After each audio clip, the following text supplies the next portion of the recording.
Okay, Chapter 4, Section 3, Part 2, How Derivatives Affect the Shape of a Graph. In this video, we'll continue to add to the ideas developed in the previous video on Chapter 4, Section 3. But now we're going to incorporate the second derivative. How does the second derivative impact the shape of our graph? What can we tell about the graph by studying the second derivative? But first, let's quickly revisit what is a second derivative by looking at these quick little examples.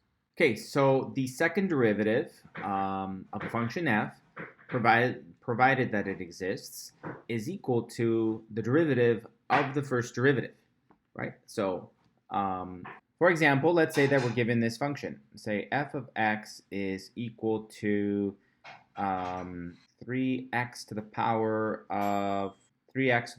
of 2 plus 5x minus 7. Okay, so there's the original function. We can take a first derivative, f prime of x, remember that little tick mark there means that it's a first derivative, and we're going to take the derivative with respect to x of 3x squared plus 5x minus 7. So now that's an easy polynomial. We can easily find that derivative. So that would mean that this is going to be 6x plus 5. Okay? So now in order to get the second derivative, we're going to take the derivative of the derivative, right? So now the second derivative of x is equal to the derivative with respect to x of the first derivative of the function, which means that, let me put some space here, which means that the second derivative with respect to x is equal to the derivative with respect to x of the first derivative, which is this 6x plus 5. And so now that means that the second derivative of f of x is equal to, well, just 6. Okay, so we have ourselves the original function here. And then we take a first derivative. And so here is our first derivative. And now if we take the derivative of the derivative, we end up with our third derivative, our second derivative, which is here. And as I just kind of mentioned, well, you can also continue down that path and find a third derivative, a fourth derivative, and you can just keep going. Okay? So we got ourselves our first derivative, our original function, our first derivative, our second derivative. Let's do another example.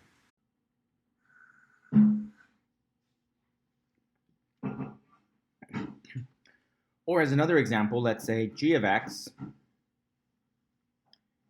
is given as the square root of 1 minus x. Well, let's make it minus 2x. Control Z. 1 minus 2x.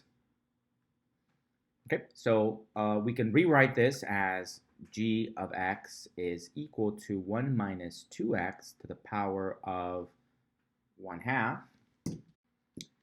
And now we know, thanks to the chain rule, that the first derivative, g prime of x, is going to be equal to positive 1/2 times 1 minus 2x to the power of negative 1/2, right? We subtract 1 from the exponent, times the derivative with respect to x of the inside part, which is this 1 minus 2x. And so g prime of x is equal to 1/2 1 minus 2x to the power of minus 1/2. And from here, we get an extra power of negative 2, which luckily reduces with this guy. And so the whole thing will simplify to be a fraction where the numerator is just negative 1, and the denominator is this guy, 1 minus 2x to the power of positive 1/2, or negative 1 divided by 1 minus 2x, square root of that. Either way, we have ourselves our first derivative.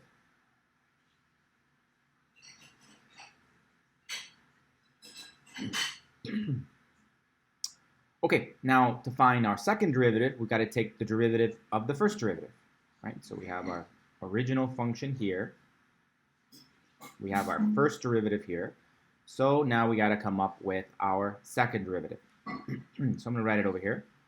the second derivative with respect to x is going to be equal to the first derivative of the first, sorry, it's going to be equal to the derivative of the first derivative. So g double prime of x is going to be equal to the derivative with respect to x of, now I can write it like this or like this, but I'm going to choose to write it like this with the minus 1 that's out in front. So this is going to be negative 1 times 1 minus 2x to the power of negative 1/2. We know we can pull the negative 1 out in front. It's just a constant. So g double prime of x is equal to negative 1 times, and now again using the chain rule, we can bring down the negative 1/2, 1 minus 2x to the power of, and it's going to be negative 1/2 minus 1 times the derivative of the inside part once again, 1 minus 2x. So g double prime of x is going to be equal to, well, these two cancel, the negatives cancel, so we just have a positive 1/2 out in front. 1 minus 2x to the power of, okay, common denominator is a 2 over 2, so this is going to be negative 3 over 2. Remember that if we have a negative number and we subtract 1, we go deeper into the negatives. So that's negative 3 over 2 times, and then the derivative of this guy gives you another negative 2. And now this negative and that negative, I'm sorry, that 2 and this 2 cancel again. So we still have a minus. So g double prime of x is going to be equal to, well, the only thing that survives is going to be this negative 1 in the numerator divided by this 1 minus 2x to the power of positive 3 divided by 2, which can be rewritten as negative 1 divided by, and this is equal to the square root of this cubed, which means that we can pull one of them out. So it'll be 1 minus 2x times the square root of 1 minus 2x inside a square root. Okay, so either one of these is fine.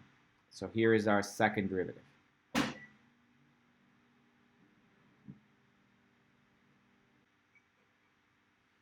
Okay, so there you go, just a couple of examples where we can begin with a function, take its first derivative, and then to find the second derivative, you take the derivative of the derivative, and that's how we work with second derivatives. Okay, so hopefully that looks familiar from the previous chapter. Now let's see how this is incorporated into the graphs of functions. All right, let's begin by taking a closer look at this graph. The equation is up here, but don't worry about the equation right now. Let's just look at the graph, and we want to study the tangents. So at this point, at the vertex of our graph here, we have a horizontal tangent, right? So we know the slope is 0 there. But let me scoot this over toward the left and think about what's happening as we go from left to right, always from left to right the way we read. If we think of a point up here and we think about the line, the tangent line, the slope is negative there, right? A little stick person walking from left to right, always from left to right the way we read, a little stick person would be going downhill. So this would have a negative slope. And as we go further down, further down, further down, further down, we still have a negative slope, right? But it's a smaller negative slope. I hope that's clear. Up here it's steeper, right? It's steeper over here. You're basically free falling if a little stick person is walking on here. But then as we come down closer as we come down closer and closer and closer down here, the slope becomes a little less steep. It's still negative, but a little less. Let me zoom into here now to really highlight that. So we start off with really big negative slopes, but those slopes are getting smaller and smaller. It's still negative, right? We still have a negative slope. The tangent lines still have a negative slope, but they're getting smaller. And as we get closer and closer and closer to the vertex point, Now that's a much smaller negative slope, still negative, but it's much smaller. And let me zoom in again here to really kind of get that little bit. It changes quite quickly. So it's a small negative slope. It's getting smaller and smaller, still negative, but getting smaller and smaller and smaller. Now at this, oops, like say right there, we have a very small negative slope until it reaches 0, right? So at that point, the slope is 0. And if we push past that a little bit, we flip toward having a very small positive slope, right? See that?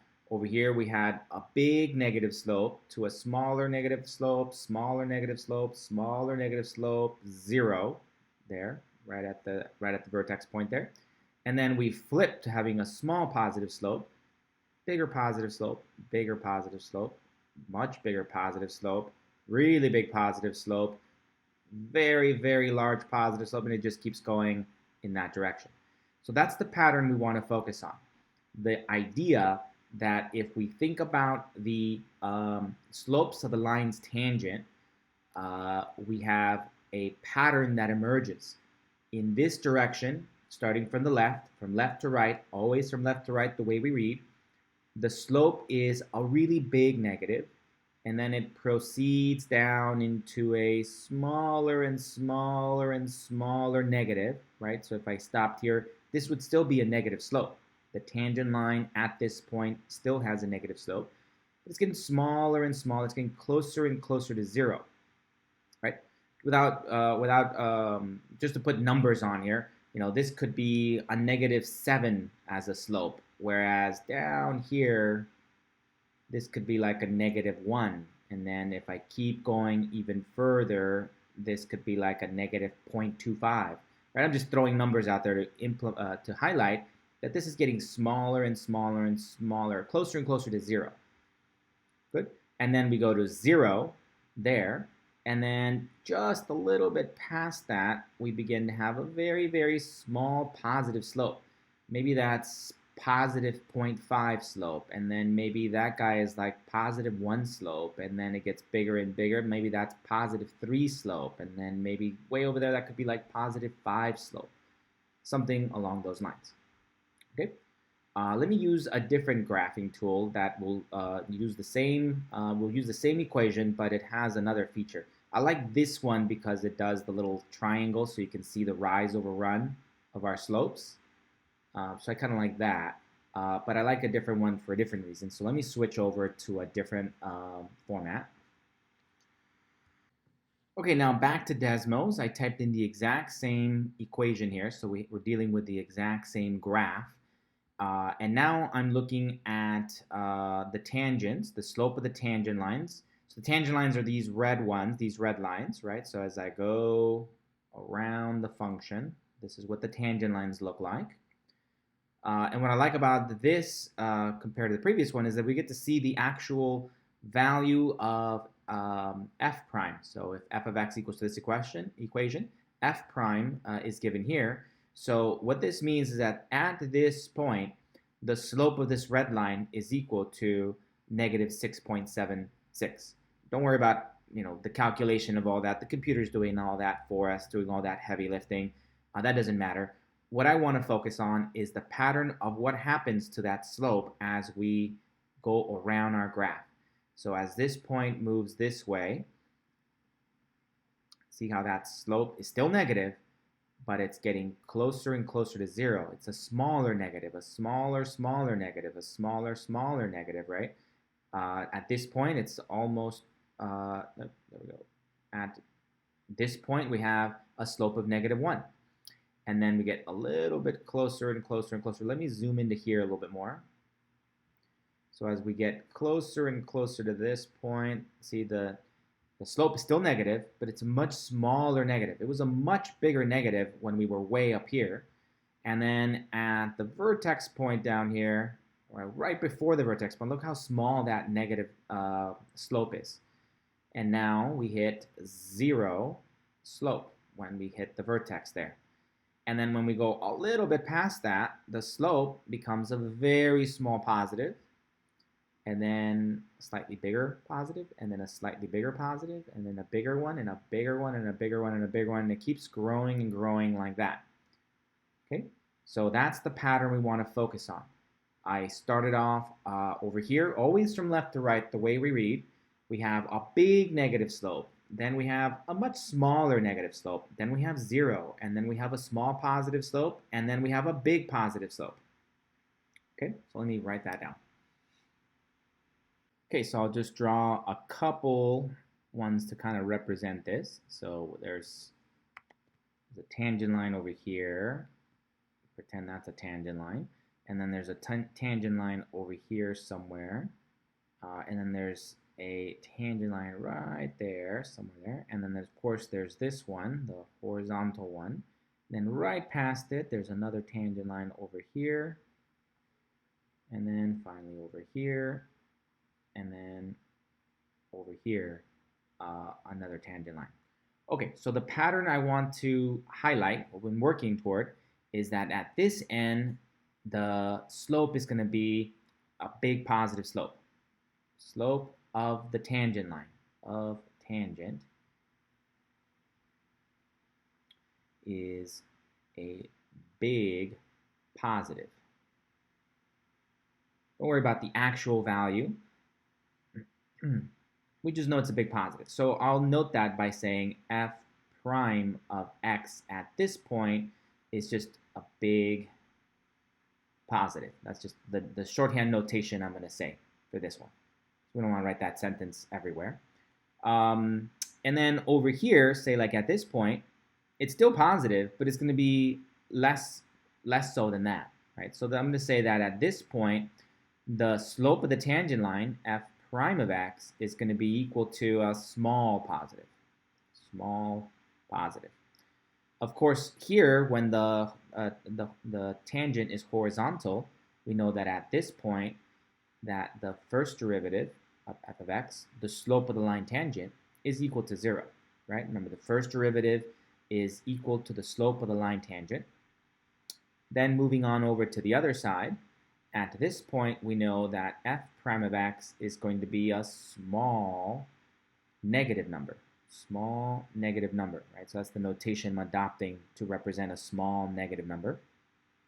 And then way over here, we know that at this point here, the slope, f prime of x, is going to be equal to a big negative number. Big negative.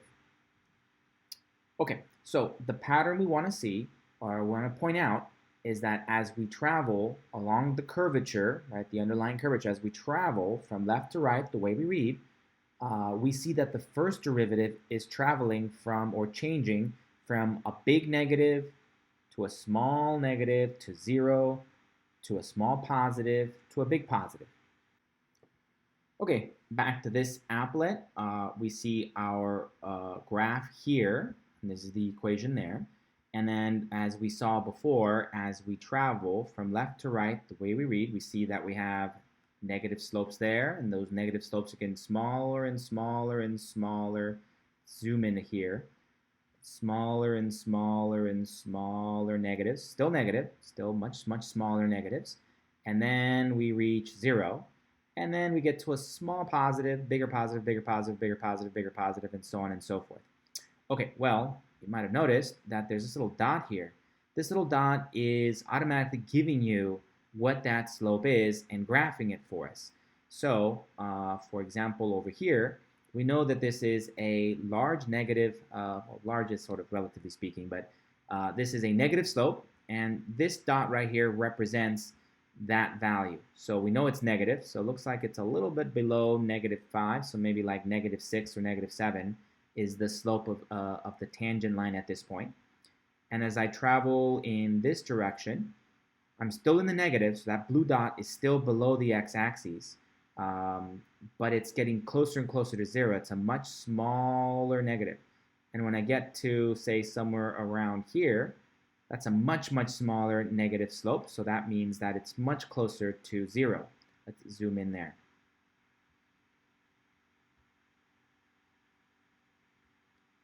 Okay, so let's back up a little bit. So that's a negative slope, and that negative slope is getting closer and closer and closer and closer to 0, right? And then we eventually hit a slope of 0 right around there. Zoom in. Eventually hit 0 right there. So at that point, the slope is 0. That means that first derivative evaluated at that point would be 0. That's why the blue dot is there at 0. And then as we move forward a little bit, we start to see a very small positive slope, bigger positive slope, bigger positive, big positive slope, and that's why this little dot crosses into the above the x-axis and begins to identify the slope. So this, it looks like right around here, it's really close to a positive 1 slope, maybe a little bit lower, maybe somewhere around there. I'm guessing that this is really close to a positive 1 slope because this blue dot is right about there. Now I know we can't get precision out of this, an exact value, but that's not what we're after. We're just looking for a pattern. And as we keep going this way, we see that that slope is going to become bigger positive, bigger positive, bigger positives. That's why this dot continues to travel up. Okay, so what I'm going to do is have the graph here keep track of those dots, right? So let's start way over here again. So we knew that that was a big negative, and I'm just going to begin kind of graphing it. So as I move this across, we'll keep a record of what that previous slope used to be. So we can see that we begin to form a straight line. This is similar to what I was attempting to do, but this is, nicer. Okay? So all the way up to here, we see that there's this blue line here represents all the slopes of the tangent lines as we traveled through our original function. And they were all negatives. We started with a big negative and then smaller negative until we got to 0. And then as we keep going, we're going to punch through the x-axis and go into the positives. And so we'll go over here and we get a small positive, a bigger positive, a bigger positive, bigger positive, bigger positive, bigger positive, bigger positive, and so on and so forth, like so. Okay, so there we go. Okay, and so this blue line here represents the graph of the first derivative. Okay, so the original function, f of x, was equal to x minus x minus 5 squared plus 6. So if we expand that, we'll get f of x is equal to x squared minus 10x plus 25 plus 6, which means that f of x was equal to x squared minus 10x plus 31. Okay, so now if we find the first derivative of this function, that's going to be equal to 2x minus 10. This is the equation of this guy. So let's box it up. We have our original function. So now we can work with either this one, the original one like this, or of course it's the same thing if we expand it all out and work with this one. And then we have our first derivative. Okay, so in this picture, this is f of x. F of x is equal to this guy. And then this is the equation of f prime of x. F prime of x. It represents a graph where every single value on here is the slope of the line tangent in the same identical x value, right? So in other words, if there is some value here, a, x equals to a at this point right there, then that translates to this point right here on my graph. So that point on the graph, instead of calling it Q, let's call it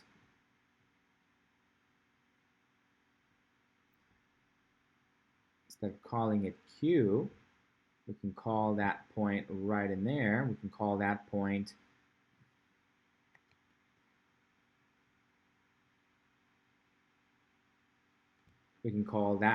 right in there, the point A comma f of a. And at that point, it's going to have a tangent line that looks like this. So this is the tangent line. tangent line at the point a comma f of a. That looks kind of ugly. A comma f of a. And it's going to have a slope there. And the slope of that tangent line is going to be f prime of a, is the slope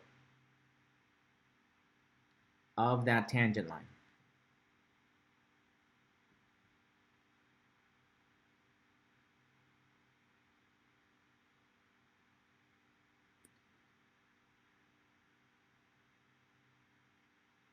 Is equal to the slope of that tangent line. And we can see just from the picture that it's going to be some sort of a small negative, and that translates to this point here. It's a small negative here, small negative value, because it is this value, whatever this is.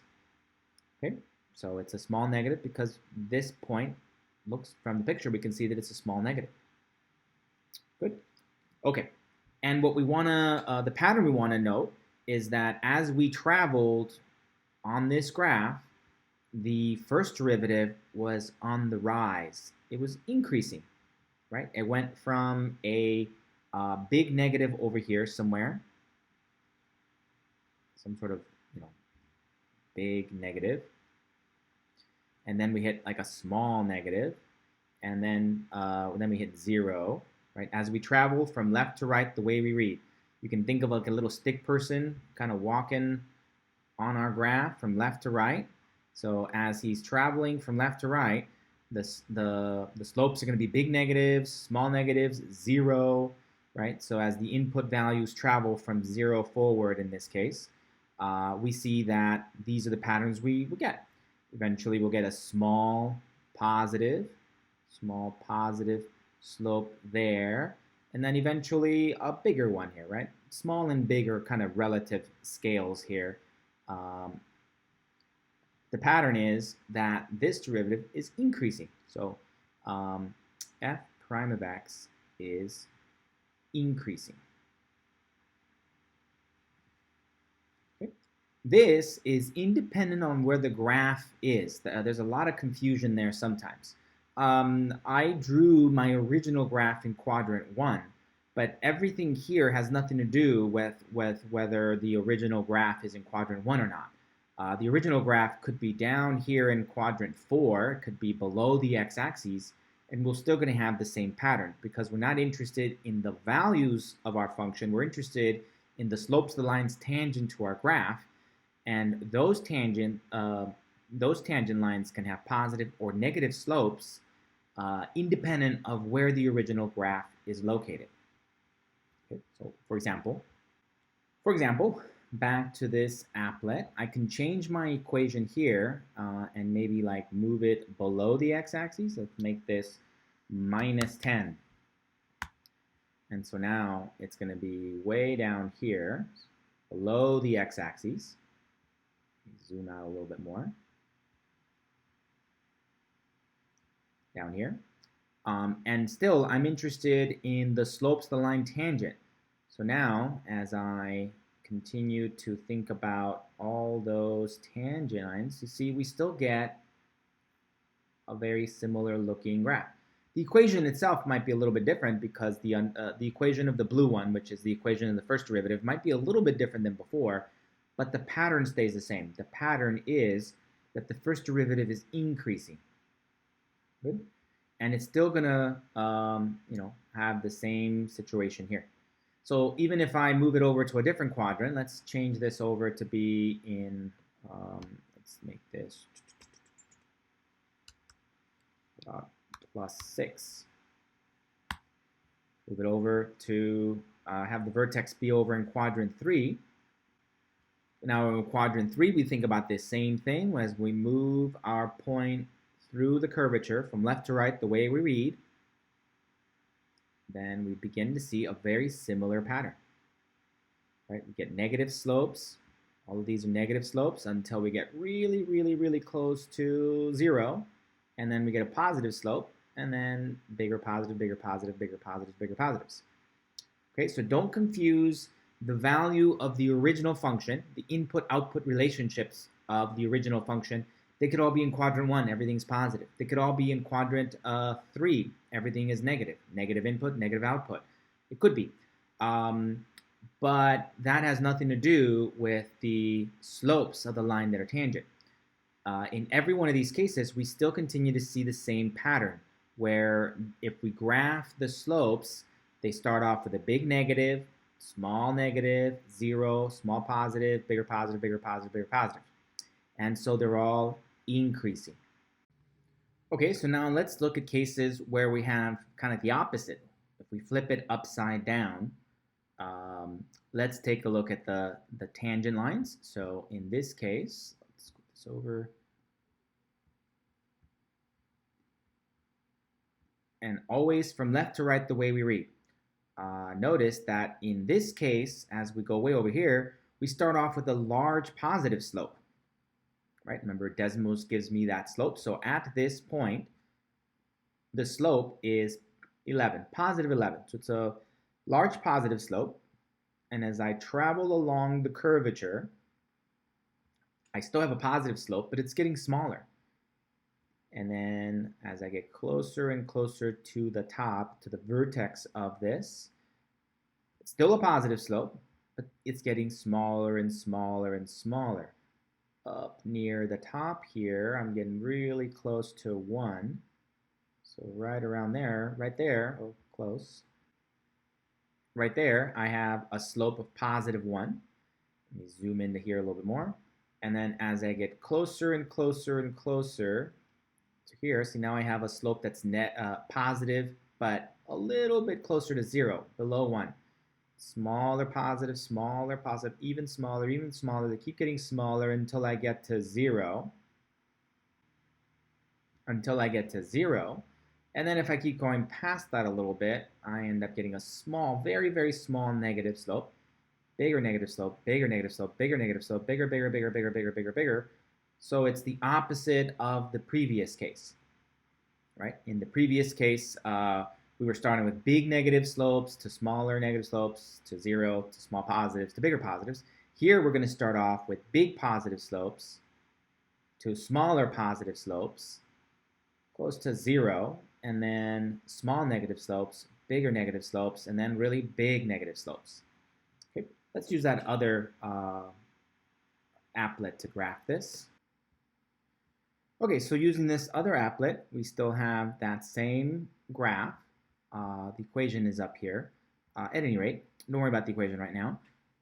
We want to look at the slopes of the tangent lines. So if we start over here to the left, always from left to right the way we read, the slope is a big positive slope.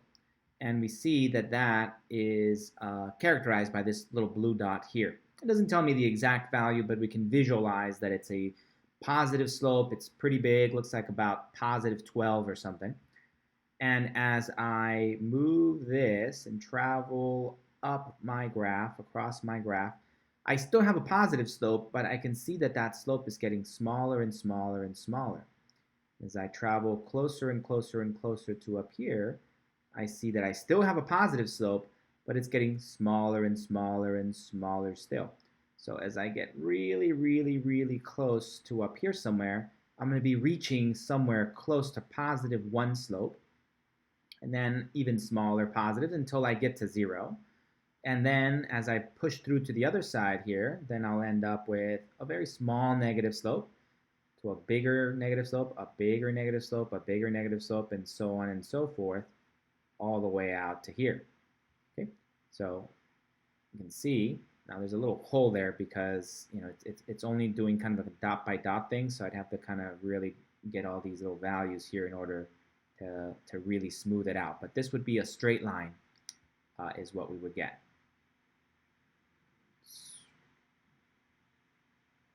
There we go. So there we go. Okay, so this blue line here represents the graph of the first derivative. Every individual point on the blue line represents the slope of the line tangent at the given input value. So let me take a picture of this. Okay, so in this case, let's call this g of x. So g of x is given, or is given as negative x minus 5 squared plus 10. So that was the original function g of x. So that would be this guy in here. This function, the upside down parabola, is g of x. Now if we expand that out, we get that this is equal to negative 1 times x squared minus 10x plus 25 plus 10. So g of x is equal to negative x squared plus 10x minus 25 plus 10. And if we combine those two terms at the end there, g of x can be written as negative x squared plus 10x minus 15. Okay, so now if we take a first derivative, g prime of x, then we see that this is equal to negative 2x, the power of 1, plus 10. Okay, so this is the equation of the first derivative, g prime of x. And this guy up here was the original function g of x. So the original function is this parabola guy. And this blue line represents the graph of the first derivative. That's what this line here is. This blue line is g prime of x. Okay? It's a line where every individual point on that blue line represents the slope of the line tangent at that input value. So for instance, if we have some input value here, let's say x equals, zoom in here.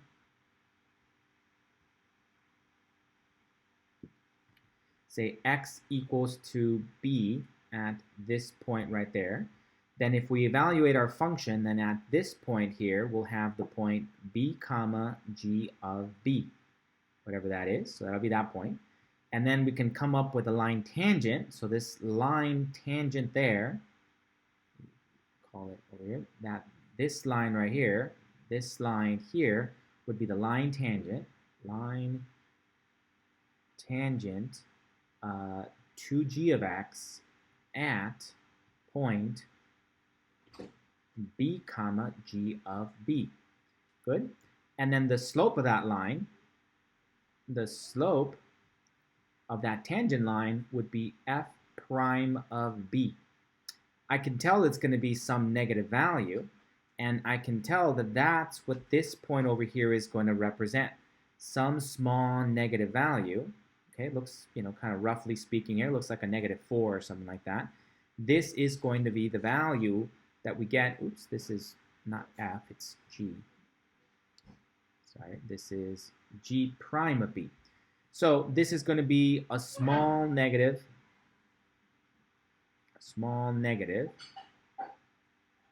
which is the same thing, the value we're going to get at g prime of b is going to be this value. Right? So this point on my graph is going to be the point b comma g prime of b.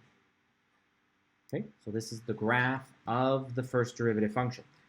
From working with the equation, it wasn't a very difficult equation, so we can easily calculate it, and that's what this is. So I can see that this equation, the derivative, is going to be negative 2x plus 10. Okay, and the pattern we want to notice is that when we have a graph that has this upside down U shape, this upside down parabola kind of shape, then if we think about the first derivative is going to start off as having some big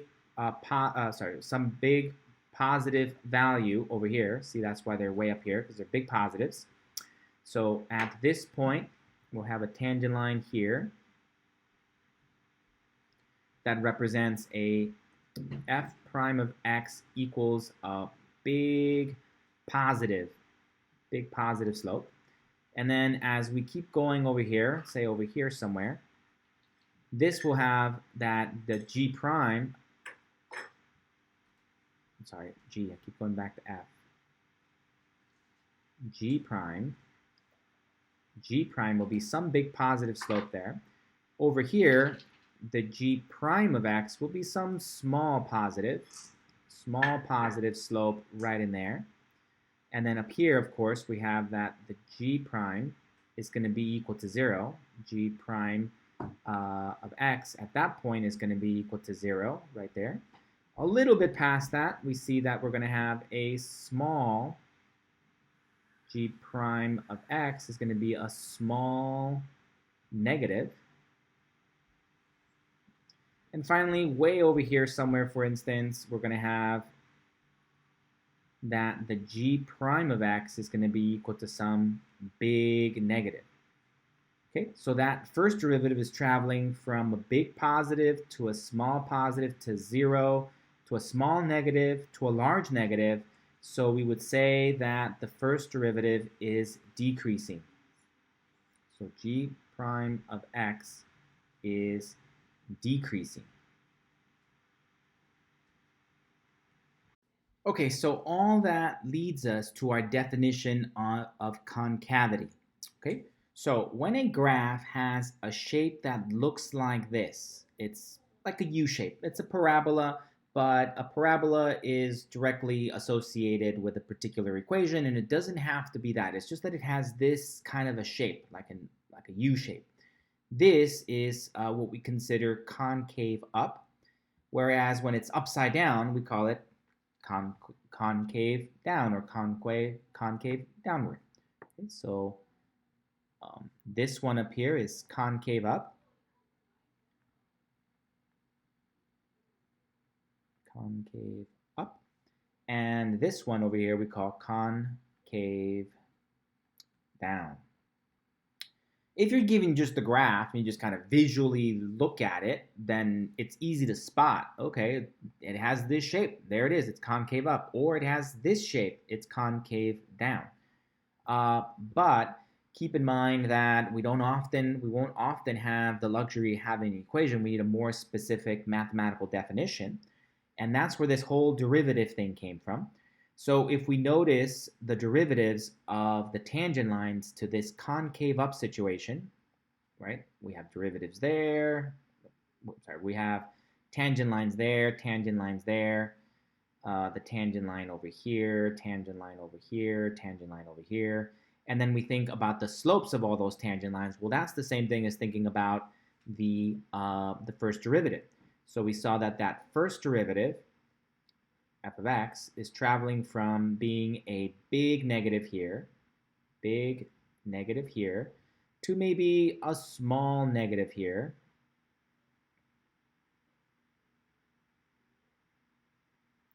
to being 0 here, then maybe a small positive there, prime of x, a small positive. And then over here, we have that f prime of x is a big positive over here. So the derivative is traveling from big negative to small negative to 0 to a small positive to a big positive. So if this was your salary, if your salary started from being a big negative salary, so you're like paying them to work there, it's called an internship, to a small negative salary, to you're working for free, to you're making a little bit of money, small positive, to whoa, you're making big money, then you would say that it is increasing, right? So this is the case where the first derivative is increasing. That's what this is saying. The graph of a function f is concave upward on the interval from a to b. So let's say that this is some arbitrary from a to b. On an interval from a to b, a graph is concave up if the first derivative is increasing on that interval. Okay. Likewise, for the other case, if we have a tangent line over here somewhere, and then we have another tangent line over here somewhere, and then we have that tangent line, and then we have another tangent line over here, and then finally we have some other tangent line over here, we see that that first derivative is going to be a big positive here, big positive, and then over here, that first derivative is going to be a small positive number. And then up at the top here, we have a horizontal tangent line, or it's supposed to be horizontal. So up here, then we have that first derivative is equal to 0. Then we have a small negative. That first derivative is equal to a small negative. And then finally over here, that first derivative of x is going to be equal to a big negative. Big negative. Right? Remember, looking at the slopes of the tangent lines, which is equal to thinking about that first derivative. So if this was your profits, you started off with a big positive profit, and then a small positive profit, and then zero profit, and then a small negative profit, and then a big negative profit. You're always considering these from left to right the way we read. This is traveling from big positive to small positive to zero to small negative to a big negative. This is all decreasing. The first derivative is decreasing throughout this. Good? All right, so concave downward on an interval from a to b. Okay, so we can kind of arbitrarily choose an interval, say, I don't know, here from a to b. On the interval from a to b, I would say that my underlying function is concave down on a to b if the first derivative is decreasing, as we see the pattern here. Okay.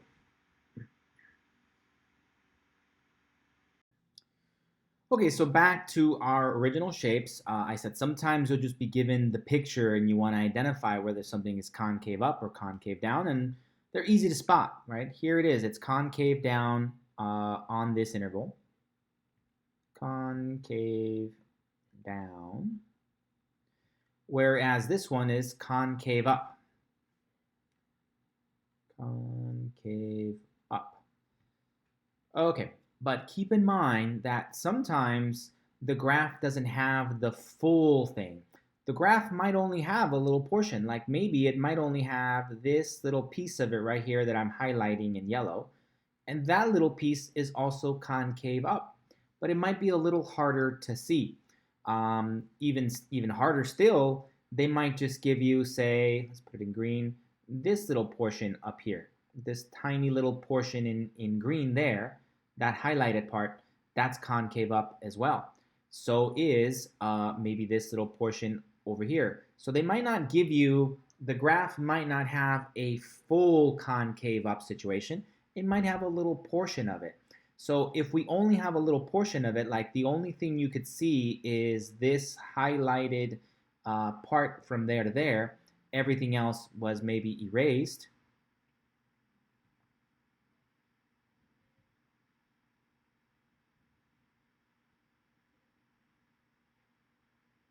So you just have that little portion right there. It's going to be a little bit more difficult to identify that it's concave there by just looking at it.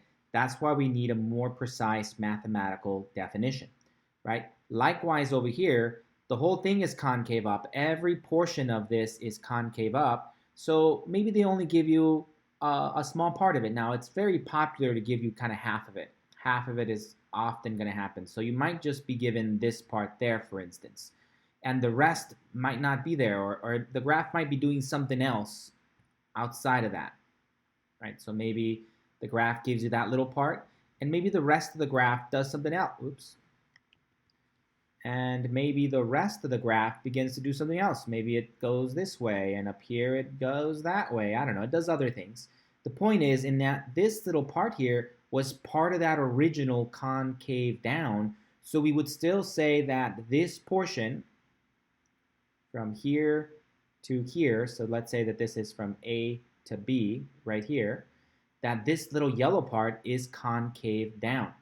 Now, visually I can see that there are other parts that are concave up and concave down, but we're just focusing on this right now. So if you're just focusing on the graph, it can get a little tricky to spot exactly when the concave down begins or ends, so we need a mathematical definition. Right? And as we noted, and as we just noted from our definition, a graph is concave down on an interval from a to b if the first derivative is decreasing. It's a nice pattern to memorize that concave up means that the first derivative is increasing, right? Up and increasing, right? Connect those two. If the first derivative is increasing, then we got an up, increasing up. On the other hand, if we have a downward, if we have a concave downward, then that first derivative is decreasing. Okay, downward, decreasing, upward, increasing. First derivative, right? We're about to get into second derivatives, so don't forget to include that derivative when you memorize. Upward, first derivative, increasing. Downward, first derivative, decreasing. Okay. When the first derivative is positive, that indicated that the underlying function was increasing. And we noted that when the first derivative is negative, that meant that the underlying function was decreasing on that interval, right? On any interval, on an interval from a to b, if the first derivative is greater than 0, it's positive, then f is increasing. And if the first derivative is negative, less than 0, that means negative, then f is decreasing. Okay, so here are some examples of what the underlying function could look like. So let me zoom into here. So if I think about the line's tangent at any one of these points, so maybe for example here, or maybe over here, there and there, and then maybe over here and over here, right? What all these have in common is that they all have positive slopes. So when the first derivative is positive, that means that the slope of the line tangent at these points is positive. It indicates that the underlying function is increasing. Here we have the simple case where it's a straight line, so of course the tangent line is equal to the exact line, and it's positive, it's got a positive slope. On the other hand, if we think of cases like here, all of these, if we think about the tangent line, so maybe we put a tangent line there, and we put a tangent line over here, or we put a tangent line over here, or we put a tangent line over there. In every one of these cases, the slopes are negative. Sometimes they're big negative slopes, sometimes they're small negative slopes, but they're all negative. In this case, of course, it's the obvious case that the tangent line is actually exactly equal to the line, since it's a straight line, and it's got a negative slope. So in every one of these cases down here, the first derivative is negative. Therefore, the slopes of the line's tangents are negative, and all of that indicates that the underlying function is decreasing. Okay, so we noted this relationship between the first derivative and the underlying function in the previous section, that the first derivative is positive, indicates the underlying function is increasing, the graph is rising. The first derivative is negative, means that the underlying function is decreasing, so it means that the graph is falling. Okay, so we noted all that in the previous section, and now what we want to do is incorporate the same thing now to the first derivative. So now we're going to incorporate the same idea here. If we take the derivative of the derivative, we end up with the second derivative, and we want to note the same relationship. When the second derivative is positive, it indicates that that first derivative is increasing. Good. And we've already established that when the first derivative is increasing, that means that the underlying graph is concave up. Okay, so if we take a look at some of the key examples of what it could look like when we have concave up. So this is, the example we were working with, concave up like this, or maybe just a portion of it, right? Just like a little portion of it, still concave up, or maybe over here, still concave up, right? So these are three examples that we might face where they're all concave up. In every one of these cases, if I think about the tangent lines, I will see that the derivatives will travel from being a big negative to a small negative to 0 to a small positive to a big positive, therefore increasing. And in order to establish, or one of the patterns we see is that when the first derivative is increasing, we can take its second derivative and we identify that it will be positive. Okay, a positive second derivative indicates that the first derivative is increasing. The graph of the first derivative is increasing, which then translates into the original underlying function as concave up. Likewise, there's a relationship between the second derivative being negative and the underlying function of it decreasing. So the second derivative is negative, means that the first derivative is decreasing, which means that the underlying function is concave downward on that interval. Okay, so for an interval from a to b, if the second derivative is greater than 0, so that means it's positive. second derivative is greater than 0, meaning that the second derivative is positive, then f is concave upward. And if the second derivative is less than 0, negative, then f is concave downward. In other words, we just kind of cut out the middleman. Instead of thinking about whether that first derivative is increasing or whether that first derivative is decreasing, we can just kind of cut out that middleman and focus on the derivative of the derivative function, which is the second derivative. Whenever the second derivative is positive, we'll get concave upward. And whenever the second derivative is negative, we'll get concave downward, right? So again, a very nice pattern to remember. So second derivative positive, first derivative increasing, we end up with a concave upward, right? First derivative increasing, second derivative positive, concave upward, right? All positives. Positives, increasings, upwards. And then the other side, second derivative negative, first derivative decreasing, underlying function downward. Down, down, decreasing, negative, right? And what happens here? It's concave downward. It has a sad face. So a sad graph is concave downward. It's very sad. And it's depressing, so it's decreasing. And it's got nothing good to say. It's very negative. Negative second derivative, depressing, decreasing first derivative, concave downward, sad graph. Okay? Happy, smile face. A happy graph looks like a smile, right? It's happy. It's got an upward personality, right? Concave upward.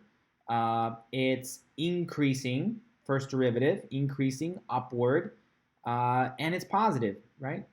Having happy faces is positive second derivative. It's increasing first derivatives. It's got an upward, concave upward, happy kind of face. Okay, so that's the patterns you should try and memorize for this section.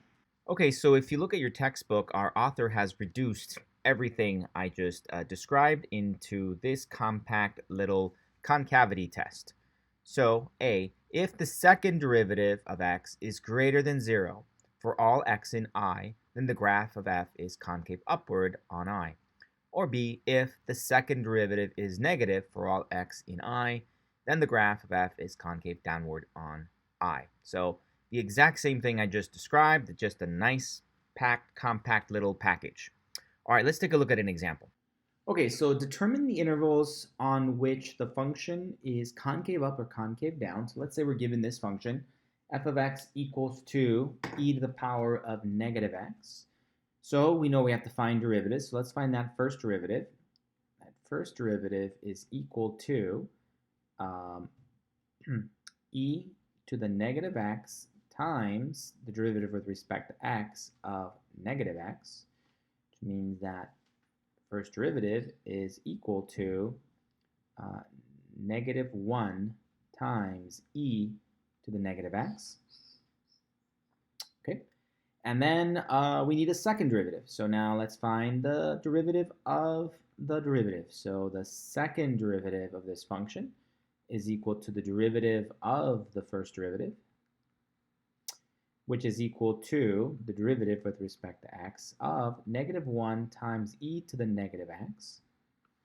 And so we can factor out that negative 1 times the derivative with respect to x, d dx of e to the negative x.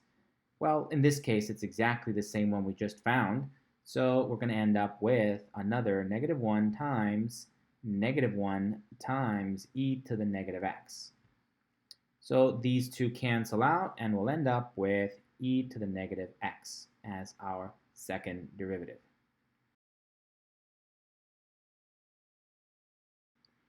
Okay, so if we think about the domain of this function, the domain of the original function, the domain is all real numbers, negative infinity to positive infinity. And on that interval, well, no matter what value we choose, we're always going to get a positive answer, right? This is the same thing as 1 over e to the x, which is in fact the original function. And for any value of x, we're always going to get positive values, right? So f double prime of x is always positive for any x. That means that the original function is concave up, right? Second derivative is positive, means that the function is concave up on that interval, right? And that's what we can conclude. So we can conclude that the original function f of x is concave up on all real numbers, on negative infinity to positive infinity, right? Because no matter what value you choose for x, the second derivative is definitely going to be positive, always. So it's concave up everywhere. Let's graph it and confirm that that's the case. So let's go to Desmos. Okay, so in Desmos, I see that e to the power of negative x has this sort of a graph, and I can confirm that it does have that concave up kind of look to it. Okay, so it's concave up. So with the help of Desmos, we see that this is the graph of f of x, and in fact, it does have that concave up shape for all real numbers, right? So this keeps going on toward negative infinity to positive infinity. Good. It might not be very obvious over here. It almost looks like it's turning into kind of a horizontal line, but it's not. Mathematically, we've confirmed that this is concave up on all real numbers. Okay, let's try a different one. Let's say g of x. Let's say g of x is equal to ln of 1 over x. Let's find the same thing, figure out when is this concave up, when is it concave down. So if we take derivatives, the first derivative is going to be equal to, well, let's begin by changing this. This is equal to ln of x to the negative 1 power. And we know that we can bring that negative out in front, so this would be negative 1 times ln of x. And so this is the derivative with respect to x of negative 1 times ln x, which then we can rewrite as the first derivative equals to negative 1 times 1 over x, or just negative 1 over x. G prime is equal to negative 1 over x. All right, now let's take the second derivative. So the second derivative is going to be equal to the first derivative of, the derivative of the first derivative, which in this case, we get that d dx is going to be equal to the derivative with respect to x of negative 1 divided by x. So I'm going to rewrite it as negative 1 times x to the negative 1 power. And so we know we can bring that negative out in front. We can bring down a negative 1 from the exponent times x to the negative 1 minus 1. And so we end up with positive 1, x to the negative 2, or just that this is going to be 1 over x squared. Okay, so this is this, and then this is this, and then this is this, and this is this. Okay, so now whenever the second derivative is positive, we know that the underlying function is going to be concave up, positive up. Second derivative is negative, means that the underlying function is going to be concave down. Okay, well, if we kind of think about this, no matter what input value we choose, we're going to square it. The output is always going to be positive, so this whole thing will always be positive. So just by analyzing it, we can conclude that the second derivative of x is positive for any x. Okay, but we do have to be careful about the domain of f. So now coming back to the original function up here, let's zoom back out. Coming back to the original function up here, remember that the argument of an ln function has to be strictly greater than 0. So we have to make sure that whatever value we input here is going to result in something greater than 0. And this is just negative 1 times ln x, so we can confirm from here that the domain of g of x, right, so from analyzing these guys here, the domain is going to be from 0 to infinity, right? I'm allowed to plug in any positive number strictly greater than 0 into an ln function. No negatives. I can't have ln of negative 7, for example.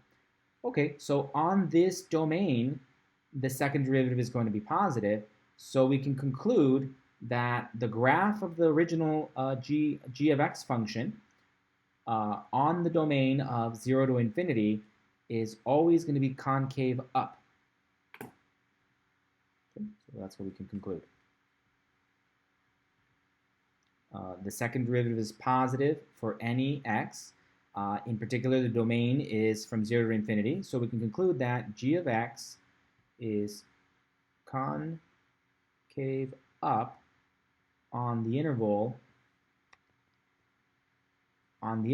from 0 to infinity. Okay, so let's use Desmos to graph it and confirm that this makes sense. Okay, so typing this into Desmos, ln of 1 over x, we see that this is the graph, and again, we confirm that it's got that same concave up shape, and that its domain is from 0 to positive infinity. So g of x is concave up, and we can see that its domain is from 0 to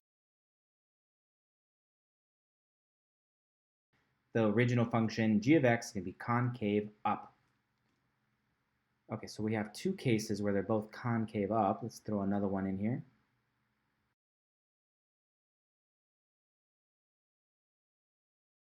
Let's say h of x is equal to the cube root of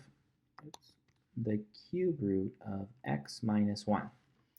Okay, again, let's analyze this and figure out on what interval this function is going to be concave up and when it's going to be concave down. So we need derivatives. I'm going to rewrite this. We know we can rewrite this as x minus 1 to the power of 1/3. And so now when I take the first derivative of this function, we know we're going to use our power rule, bring down the 1/3. It'll be x minus 1 to the power of 1/3 minus 1. So the first derivative of this function will be equal to 1/3 x minus 1 to the power of negative 2/3. Good. Okay, so now to find the second derivative of our function is equal to the first derivative of the derivative of our first derivative. Good. So this will be the derivative with respect to x of the function 1/3 x minus 1 to the power of negative 2/3. So this is going to be equal to 1/3 times negative 2/3 times x minus 1 to the power of negative 2/3 minus 1. And so that simplifies to negative 2 over 9. And this is going to be x minus 1 to the power of, common denominator is going to be negative 5 over 3. Okay, so that's h double prime is equal to this, h double prime is equal to this, and h double prime is equal to this. Okay, so we can simplify this a little bit and rewrite it as h double prime of x is equal to a giant fraction where the negative 2 is in the numerator. In the denominator, we have a 9.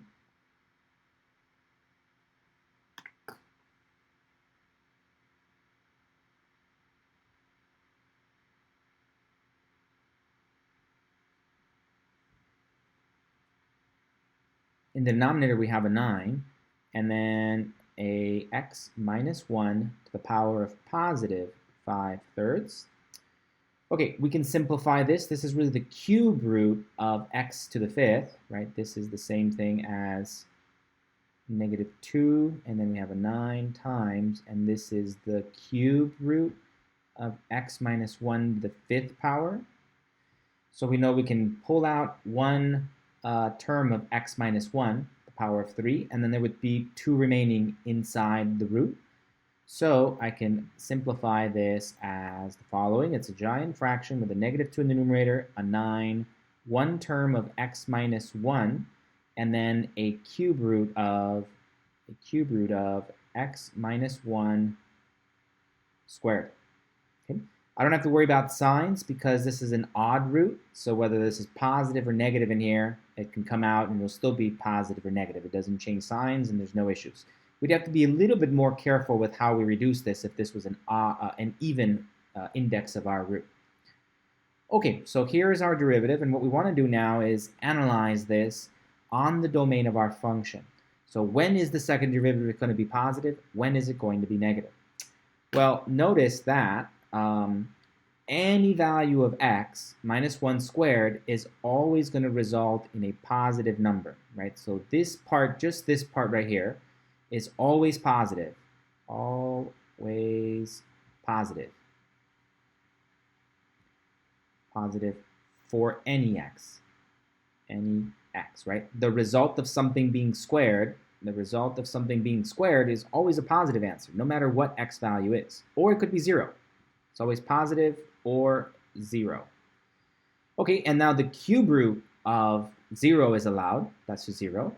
And the cube root of a positive or negative number is allowed.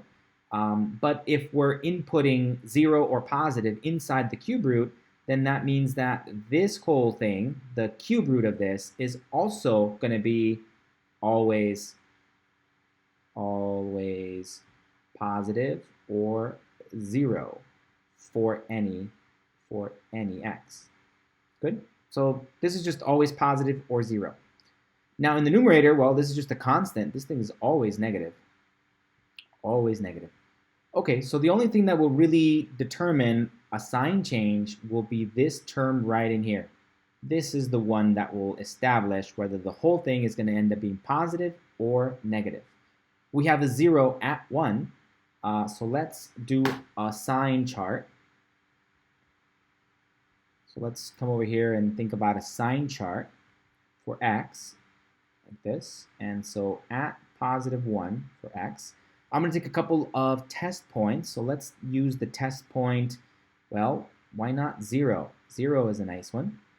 And then I'm also going to maybe test the point 2. Okay, so thinking when x is equal to 0, x equals to 0, what am I going to have? So we'll have h double prime of 0 will be -2 divided by 9 times blank minus 1 times the cube root of blank minus 1 squared. Right, so we're going to input zeros in here.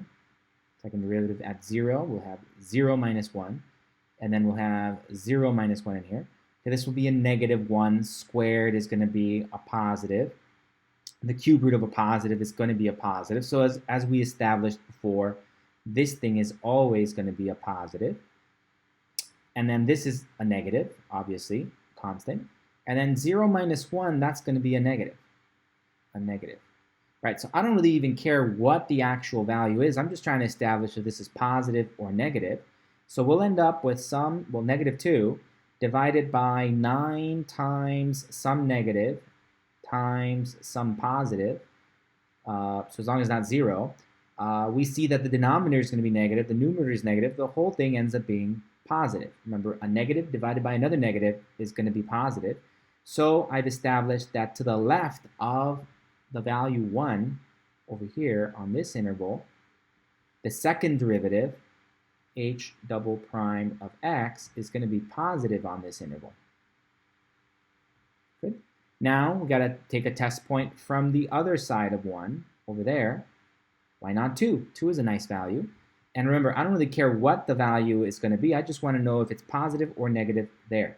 So following the same formula, double prime is going to be some sort of fraction with a -2 in the numerator, a 9, and then blank minus 1 times the cube root of blank minus 1 squared. Squeeze it in there. Okay, so h double prime of 2, the second derivative of our function evaluated at 2. We're going to have a 2 in here, and then we're going to have a 2 in here. that, well, as we've established before, is always positive. 2 minus 1 is 1, squared is 1, the cube root of 1 is 1. Okay, so this is positive, this right here. This guy is positive. This guy is always negative. And now 2 minus 1 is positive. So I'll end up with a fraction where the numerator is negative and the denominator is a multiplication of all positives. 9 times a positive times another positive. Everything is positive in the denominator. So the whole thing will be a negative divided by a positive. The whole thing will be equal to some negative. Right? Again, I don't really care what the number is. I just want to see the sign. So we've established that that second derivative is going to be negative on this interval. Okay? So remembering our rules for the connection between the second derivative and the underlying function means that on the interval between negative infinity to 1, the underlying function g of x is going to be concave up. Right? So on this interval from here to here, it means that h of x is concave up. Concave up. Because the second derivative is positive. And on this interval from here to here, g of x is concave down because the second derivative is negative. Okay, now let's make sure our domain, if we go back to our original function way up here and think about the domain of this function, again, when we have an odd index in our root, we're allowed to have positives, negatives, 0, everything is allowed inside the radical. It's only when we have an even root, an even index, that we have to be careful to make sure we're not plugging in a negative number. But for here, the domain is all real numbers. Domain is all real numbers. Also, when x equals to 1, then h of 1 is just going to be equal to 0. It's the cube root of 1 minus 1, which is going to be 0. So it's a valid point in our original function.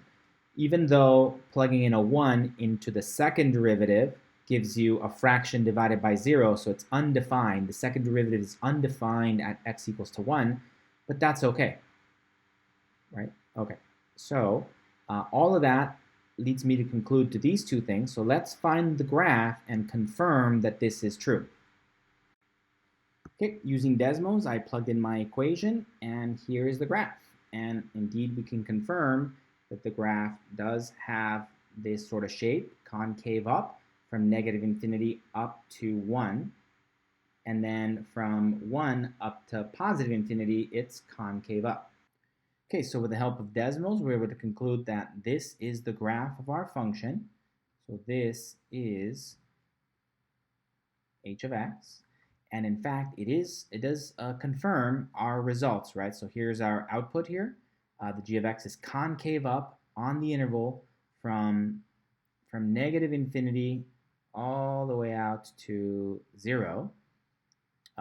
Concave up, right? That's what we got. H of x is concave up on the interval from negative infinity up to 0. In fact, I should have written it down here.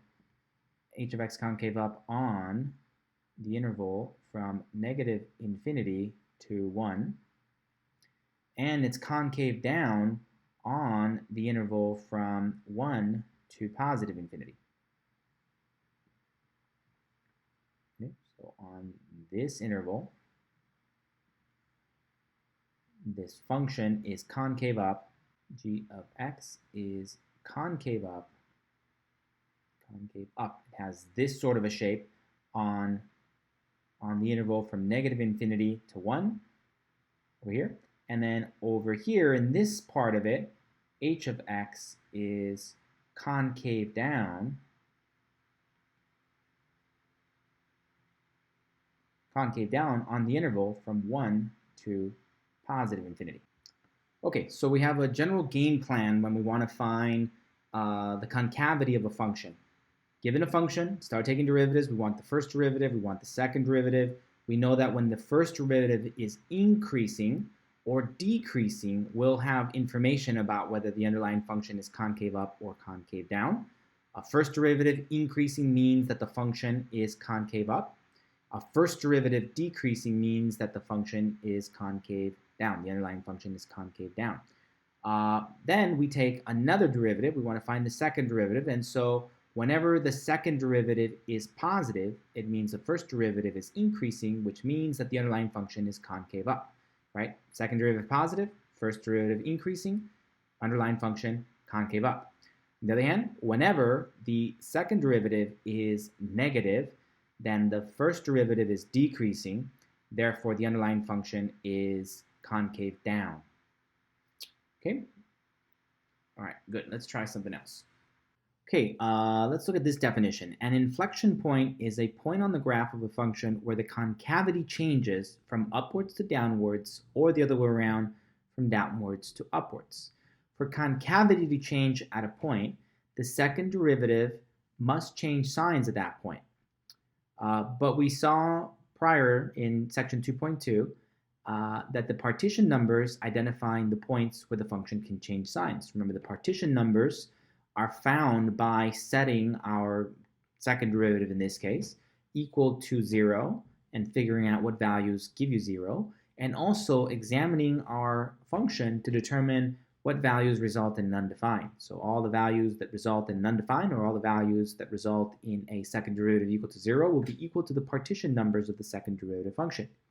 Okay, so we identify all those values. So let's say C represents a partition point. Then if C comma f of C is an inflection point of f, then C is a partition number for the second derivative.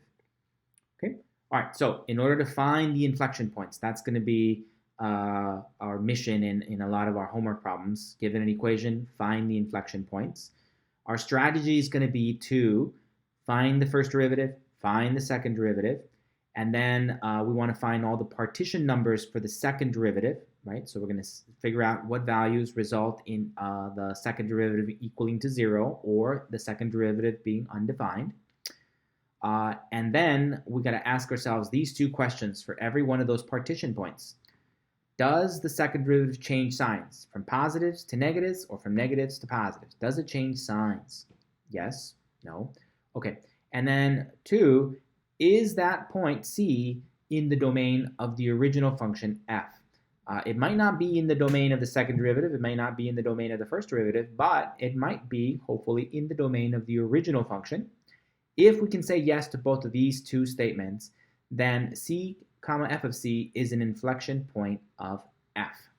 Here's a nice little graphic that gives you several examples of inflection points. So all of these points here, let me highlight them. All of these points, all these little dots here in red, are points that are inflection points. So at every one of these graphs, the point C comma f of C is an inflection point.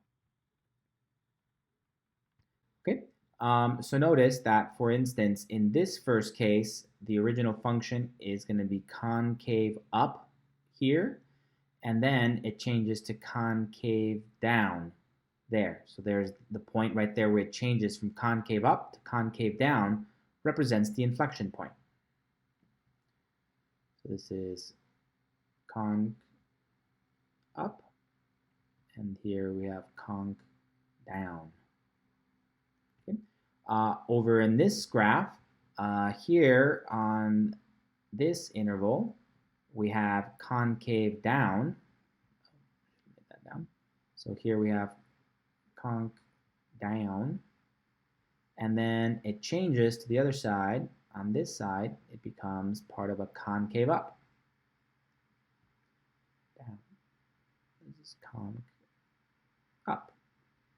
Up there. And the place where it changed from concave down to concave up occurs right there at that inflection point. Good. Same thing over here. We have concave up there, and then it switches to concave down over here.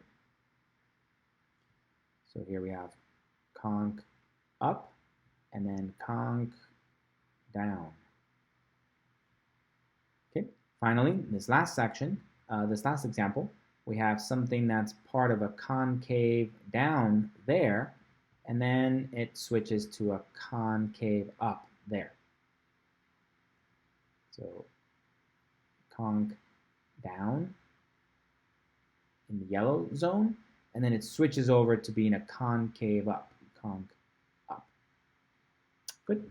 And if we look at the underlying derivatives given here, so this is an example where the second derivative is positive to the left of C and negative to the right of C. That's why we have concave up to the left of C, concave down to the right of C. So here we have a case where the first derivative, the slope of the line tangent, is some positive slope, right? That's what this means. This means that this guy has a positive slope.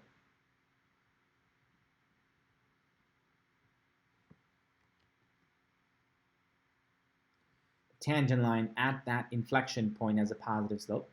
Whereas here we have a case where the first derivative valued at C is negative, which means that this tangent line at that inflection point has a negative slope.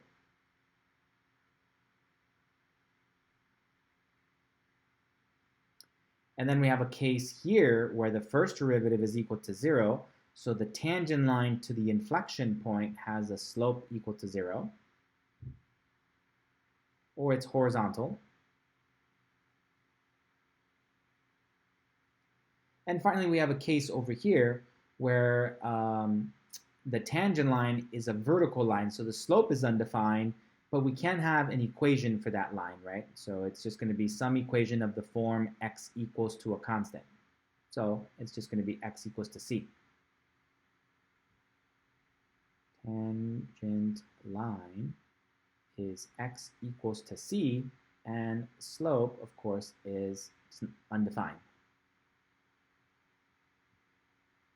Okay, so a variety of cases, but the common theme is that there will be a point C that is a partition point of the second derivative, meaning that either the second derivative equals to 0 at that point, like in the first three cases, or the second derivative does not exist at that point, like in this third case.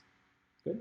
But the common theme is that the signs will change. We go from positives to negatives, or from negatives to positives, or positives to negatives, or negatives to positives, around each of those partition points to the second derivative. All right, let's do an example. Okay, so we are working with this function, and we want to find out everything about it. When is this function increasing? When is it decreasing? Where are there local extrema, local maximums, local minimums? When is it concave up? When is it concave down? And identify any possible inflection points. Okay, so a lot to do. And it all ties into doing derivatives, right? So we got to take derivatives. Let's begin by taking our first derivative. Our first derivative is going to be f prime of x is equal to, well, using the chain rule, this will be 1 over this whole thing. So it'll be a fraction where we have x squared plus 6x plus 13. 1 over that, times the derivative of the inside part, which in this case will be equal to 2x plus 6. So we can just simplify that as the first derivative is equal to this fraction, 2x plus 6 divided by x squared plus 6x plus 13. Okay, so we got our first derivative. Now we want to take our second derivative. And our second derivative is going to be the derivative of the first derivative. And for that, we know we want to use the quotient rule. So let's use our quotient rule. Remember, it's low d high. Always start with low. So x squared plus 6x plus 13. Derivative of 2x plus 6 minus high. 2x plus 6, derivative of the low. X squared plus 6x plus 3. All of that gets divided by x squared plus 6x plus 13, all of that squared. Okay, so let's find these derivatives. This this derivative is easy. It's just going to be 2. That's nice and easy. And the derivative of this is pretty easy as well. That's just going to be 2x plus 6. So the second derivative with respect to x is equal to this giant fraction. We'll have 2 times this x squared plus 6x plus 13 minus, and then this one times that one, it's just going to be 2x plus 6 parentheses squared all over this denominator squared. So x squared plus 6x plus 13 squared. Okay, so simplifying that a little bit more, distributing this 2, factoring that all out, we end up with f double prime of x is equal to 2x squared plus 12x plus 26 minus, and this one is going to be 4x squared plus 12 double makes it 24x plus 36 all over x squared plus 6x plus 13 squared. So distributing and combining, we end up with a second derivative, which is equal to this giant fraction with x squared plus 6x plus 13 squared in the denominator.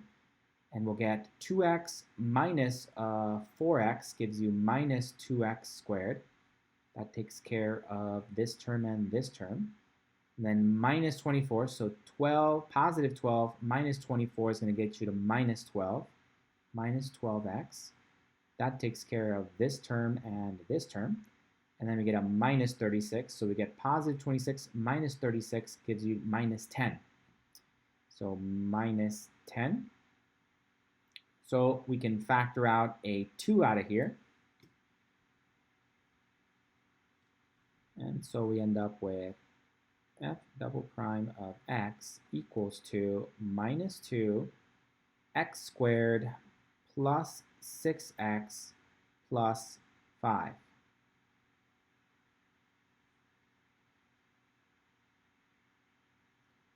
X squared plus 6x plus 13 squared. So 2 numbers are multiplied to 5, but add to 6. Well, that's going to be f double prime of x equals to negative 2 x plus 1 x plus 5 all over x squared plus 6x plus 13, all of that squared. Okay, so that was painful, but eventually we found our second derivative. So let me zoom out a little bit here. Zoom out. And so here we go. We use the quotient rule to get to our second derivative. I'm just going to copy it way back up to the top here and then kind of ignore that.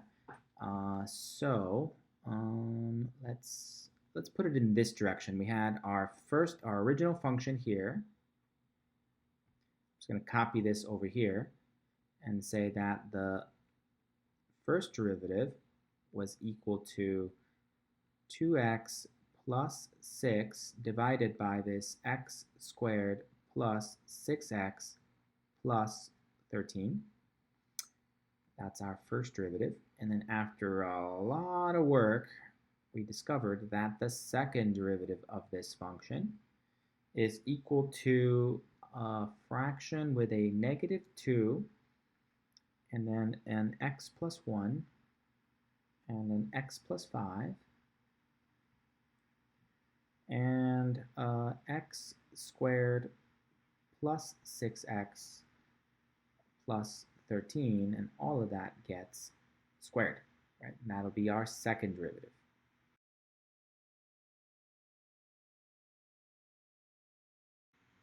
Okay, so we have our original function here. Then we figured out that this is our first derivative. And after a lot of work, we figured out that this is our second derivative. Okay, let's think about the partition values for the first derivative. Let's figure out all the places, all the values of x for which the first derivative is either undefined or when it equals to 0. When it's undefined, it would mean that the denominator equals to 0. So we need to solve this. So we need to establish, or we need to figure out, when is this denominator going to be equal to 0? So let's set it equal to 0, x squared plus 6x plus 13, set it equal to 0, and see if it has a solution. All right, so it doesn't factor nicely, so let's use our quadratic formula. So x equals to negative b plus or minus the square root of b squared minus 4ac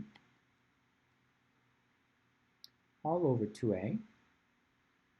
And here the role of a is being played by a 1, the role of b is being played by a 6, and the role of c is being played by a 13. So if we plug them all in here, we get x equals to negative 6 plus or minus the square root of 6 squared minus 4 times 1 times 13 all over 2 times 1. And I can see right away that this is going to be negative 6 plus or minus the square root of 36 minus 4 times 13 is 52. 26, 52. 52. So we're going to end up with a negative in here. A negative inside the radical, which means that the only solutions are imaginary. Right? So this guy in here is negative inside a square root. So that means my solutions are imaginary.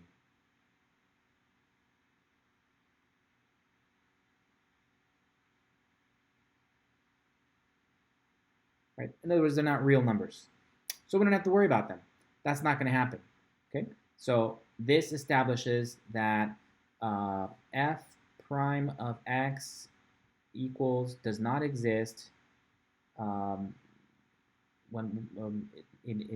no value of x. For no value, let me rephrase that again. What we've established is that there is no value of x such that f prime of x equals to does not exist. There's no way to get a 0 in the denominator. You're not going to get a does not exist. Okay, the other way to get a partition number for the first derivative is to set it equal to 0.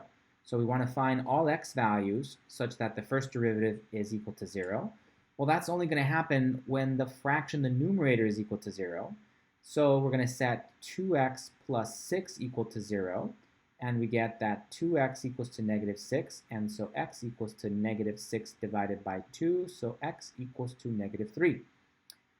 We can confirm that the denominator does not equal to 0 at that point. Well, we've already established it's never going to be equal to 0, so that's fine. So we've established that negative 3 is a partition point of the first derivative. So x equals to negative 3 is a partition point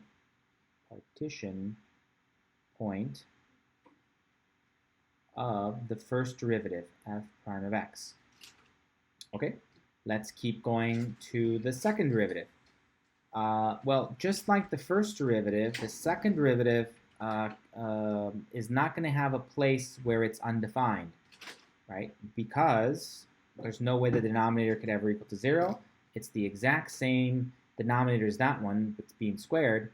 So we already know, just like before, just like in the first derivative, that there is no value of x such that the second derivative is undefined.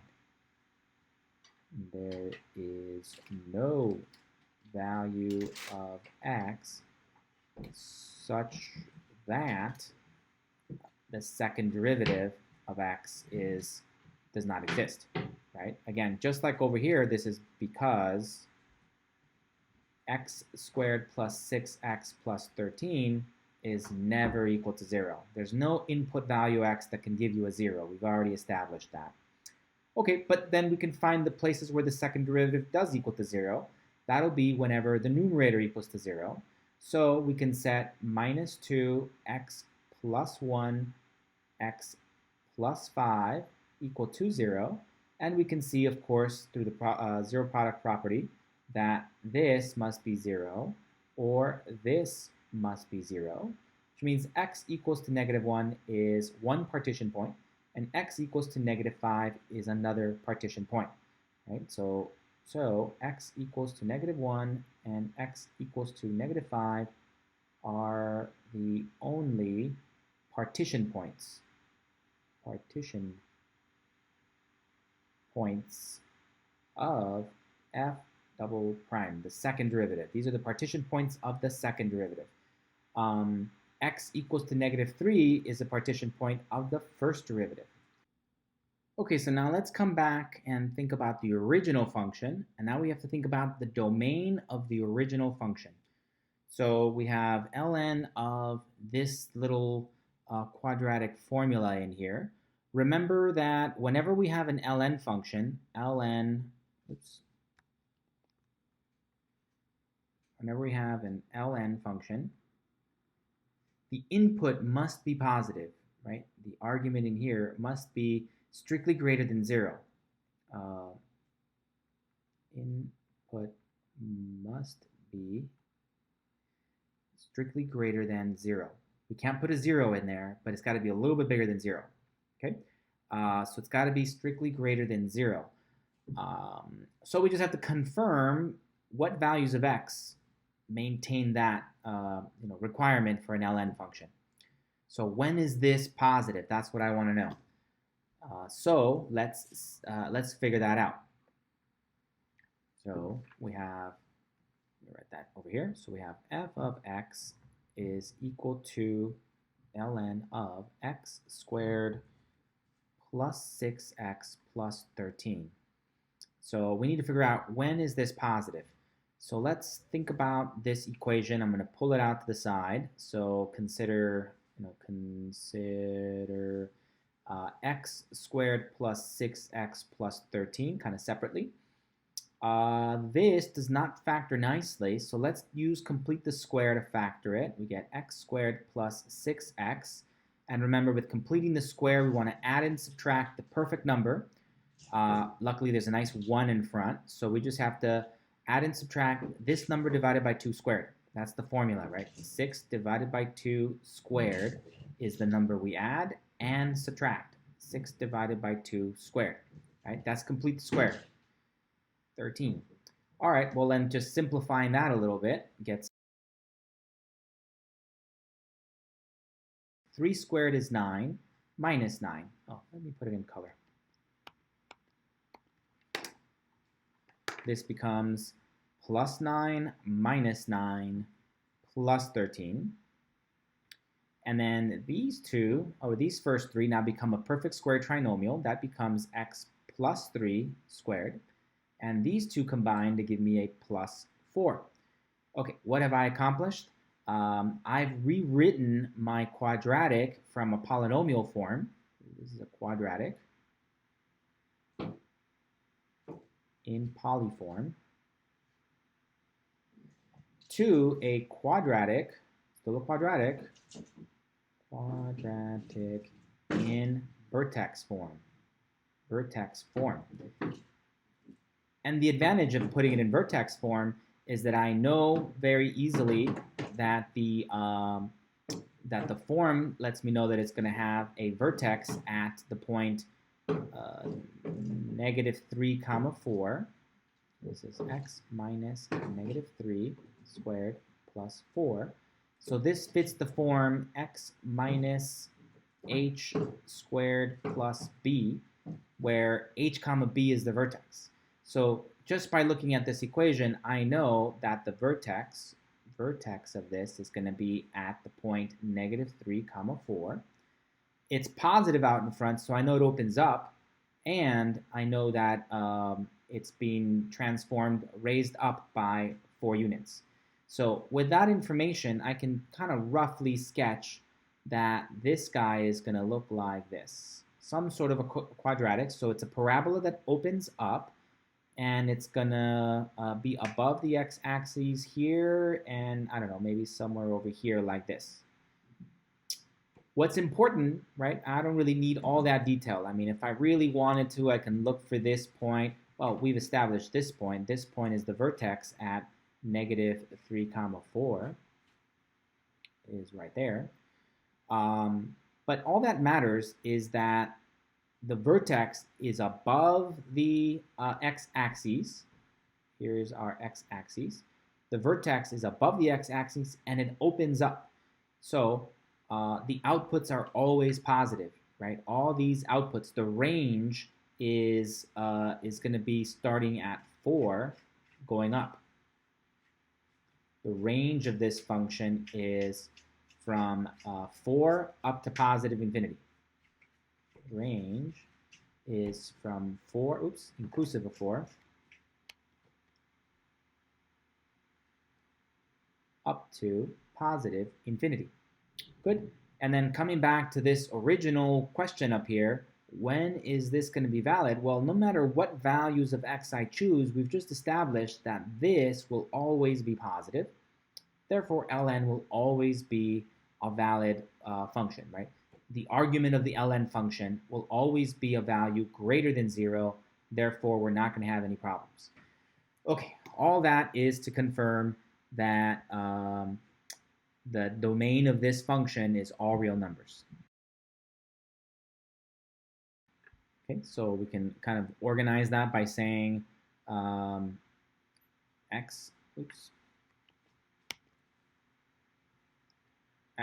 squared plus 6x plus 13 is equal to x plus 3 squared plus 4. And we know this this will always have positive outputs. The range is from 4 to positive infinity. Outputs are always positive. Outputs are always positive. And the domain of this domain is, of course, from negative infinity to positive infinity. So no matter what input value you choose, the output values are always going to be positive. Therefore, now when we think about the ln of x squared plus 6x plus 13, then we've just established that everything that goes in here, no matter what input value, so x could be any value from negative infinity to positive infinity, and this is guaranteed to be positive. So we'll end up with an ln of some positive number, strictly greater than 0. And so we're going to get a valid answer. Valid output. Okay, so the domain is all real numbers, right? That's the gist of this whole thing. All this work was just to establish that the domain of the original function that we were working with, ln of x squared plus 6x plus 13, has a domain from negative infinity to positive infinity. All real numbers. All real numbers. Okay, so since the domain is all real numbers, now we can come back up here when we were looking at our partition values for the first derivative and the second derivative. Right? We worked earlier to find these points.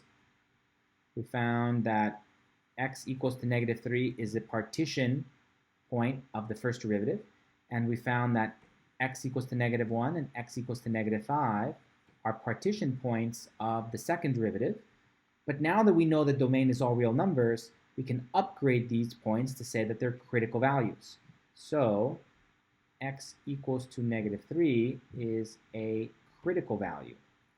Critical value of f prime of x. And we can say that x equals to -1 and x equals to -5 are critical values. Critical values of the second derivative. Okay, so now it's time to come up with some sign tables. Okay, so let's organize this. Okay, so let's come up with a sign chart for the first derivative. And we saw that its critical point was at -3. So at x equals to -3, we have a critical point of that first derivative. So that's going to be for f single prime of x. So now we need to establish what's happening to the left of that, what's happening to the right of that. We're going to need to have some test points. So let's think of a test point to the left of that. How about -4? And we need another test point to the right of that. Now we could do -2, but why not pick an easier value? How about 0? 0 is over here. 0 is a perfectly good number. And remember, all we really care about is whether this first derivative is going to be positive or negative at that point. So let's just plug them in and figure it out. So the first derivative is 2 times something plus 6 divided by something squared plus 6 times something plus 13. So this will be -4, this will be -4, this will be -4, and this will be -4. Okay, so this will be -8 plus 6, -8 plus 6 in the numerator. That's going to be 16 minus 24 plus 13. So 16 minus 24 plus 13. So that'll be 26 minus 24, sorry, 29 minus 24. So it'll be 29 minus 24. And the numerator is going to be -2. Okay, so we end up with, remember, I don't really care about the actual value, I just want to know the sign. So here we end up with a negative, and then in the denominator we end up with a positive.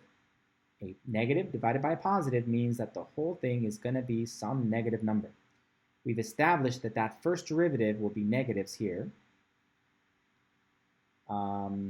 And next, we figure out this one. Now, -3 was where it was 0, right? So let me write that down.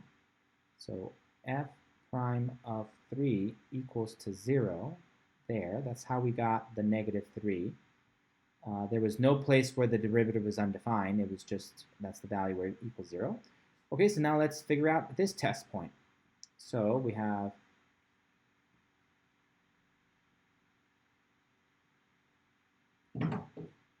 f prime of blank equals to 2 times blank plus 6, and blank squared plus 6 times blank plus 13. And we're going to put it a 0 there, a 0 there, a 0 there, and a 0 there. And so I end up with a 6 in the numerator and a 13 in the denominator. So the whole thing is going to be some positive number. Again, I don't really care about the value, just want to know the sign. So it's positive there. So we have positives here. If you recall that whenever the first derivative is negative, it indicates that the underlying function is decreasing. So that's what we can establish for the underlying function. Oops, the underlying function f of x is decreasing on this interval from -infinity up to -3. On the interval from -infinity up through -3. And the first derivative is positive, means that the underlying function, the underlying function f of x, the underlying function f of x must be increasing. F of x is increasing on this interval from -3 up through positive infinity. Okay. There is a change from decreasing. The function is decreasing, and then it reaches 0, and then it's increasing. So what we found is that at this point, at x equals to -3, we have a local minimum. The original function is decreasing, and then it changes to increasing, and we know we have a tangent line that's equal to 0 at that point. So all that combines to let me know that there is a local min at x equals to -3. I can find the output value of that by plugging in a -3 to here and figuring out what that is. So now f of -3 will be equal to ln of -3 squared plus 6 times -3 plus 13. So this would be ln of 9 minus 18 plus 13, which gives you 21 ln of 4. Okay, so there's a local minimum at x equals to -3, or the point -3 comma ln of 4 is a local min.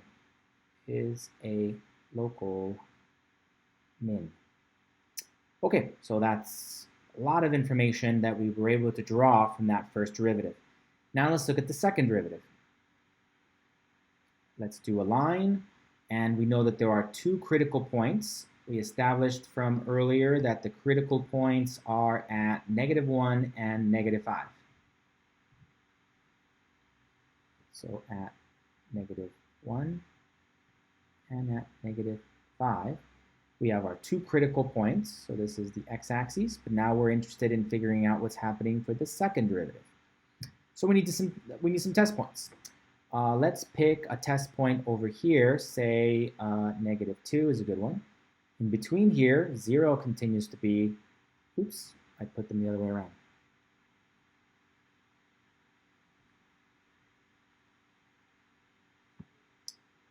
Okay, so from looking down here, we see that -1 and -5 are the only critical values. So let's put -5 there, -1 there, and then we need some test points. So easily, let's see, 0 is a good test point over there. How about -2 is a good test point from somewhere in here? And how about -6 is a good test point from over there? Okay, so I'm going to have to evaluate this function at each one of these points. And remember, I don't really care about the output. I just want to know whether it's going to be positive or negative. So f double prime of blank is going to be equal to -2 blank plus 1 blank plus 5 all over blank squared plus 6 times blank plus 13, the whole thing squared. So if we start off with this -6, -6 there, -6 there, -6 there, -6 there, -6 there, the denominator is really easy to analyze because it's getting squared. It doesn't matter what's going to happen there. It's always going to be some positive number. We've already established that it's not 0. There's no value that gives you a 0. So I just know it's going to be positive. All I have to do is think about the numerator. -6 plus 1 is going to result in some negative number. And -6 plus 5 is going to be -1. That's still going to be some negative number. So I'll end up with a negative times a negative times a negative, since there's a negative there. So there's 3 negatives in the numerator. So the whole thing will result in a negative number in the numerator, some negative number there, divided by some positive number in the denominator. The whole thing will be negative. Okay, so we've established that the second derivative will be negative on this interval, from -infinity up through -5. Good.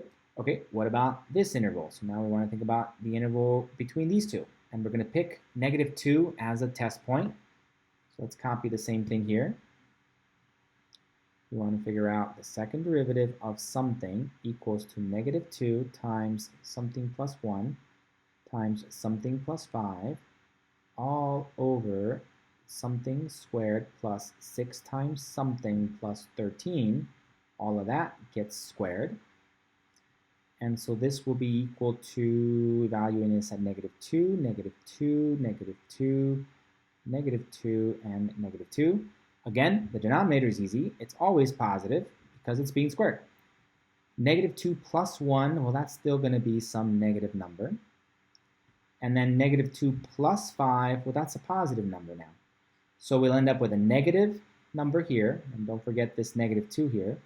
You got a negative times a negative, that's going to give me a positive, times a positive. The numerator is going to end up being positive. So we have some positive in the numerator divided by some other positive in the denominator. The whole thing is going to be some positive answer. Okay, so we've established that in this little segment, the second derivative will be positives. Good. Finally, we need to test this one. So let's do this last one. The second derivative is going to be negative 2 times blank plus 1 times blank plus 5 all over blank squared plus 6 times blank plus 13. And the whole thing gets squared, so we evaluate this at 0, 0, 0, 0, and 0.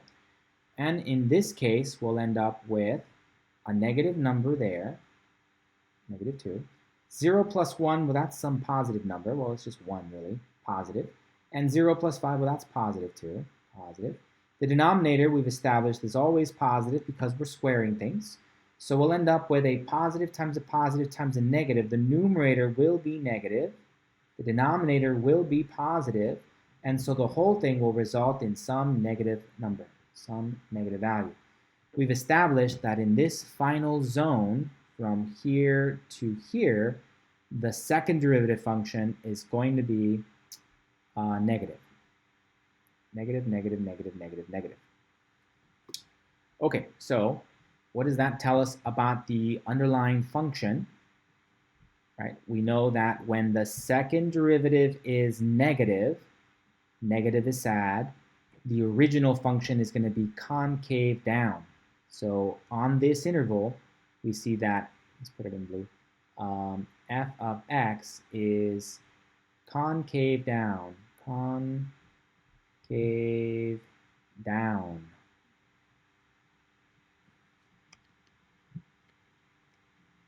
Down on the interval from negative infinity through negative 5. On this interval here, we see that the second derivative is positive. Positive is happy. So the underlying function f of x is concave up on the interval from negative 5 to negative 1. And finally, the second derivative is negative, it's sad, therefore the underlying function f of x is concave down on the interval from negative 1 to positive infinity. Okay, and finally, we see that there is a sign change from negative to positive at this point. There's a sign change. And we know that negative 5 is part of the domain of our original function, right? The domain was all real numbers. So that lets me conclude that there is an inflection point here. Inflection point at x equals to negative 5. Likewise, there's an inflection point here because we see a sign change in the second derivative from positive to negative. So here, we will also experience an inflection point. Inflection point at x equals to negative 1. At x equals negative 1. Okay, so let's bring it all together. Let's think about everything we were able to figure out. So here's our original function, f of x equals to ln of x squared plus 6x plus 13. First, we found the derivatives. That's kind of fun on its own. Then we got to find the domain of our function, right? So in this particular case, that took a little bit of work because we need to figure out when does this quadratic formula give you a negative number, or if it ever gives you a negative number. We established that it didn't, so the domain is all real numbers. Okay, once we have that, then we can find the partition values for our first derivative, the partition values for a second derivative. We do that by setting them equal to 0, solving, and also by figuring out what values of x give you an undefined, if any, in this case, there were no cases, there were no values where the function was undefined. So we found our partition points. Since the domain of the underlying function is all real numbers, then all of the partition points were also critical numbers. Okay, then we create our number line, and then we have to find test points so we can figure out what's happening to the first derivative or to the second derivative on either side of each of the critical numbers.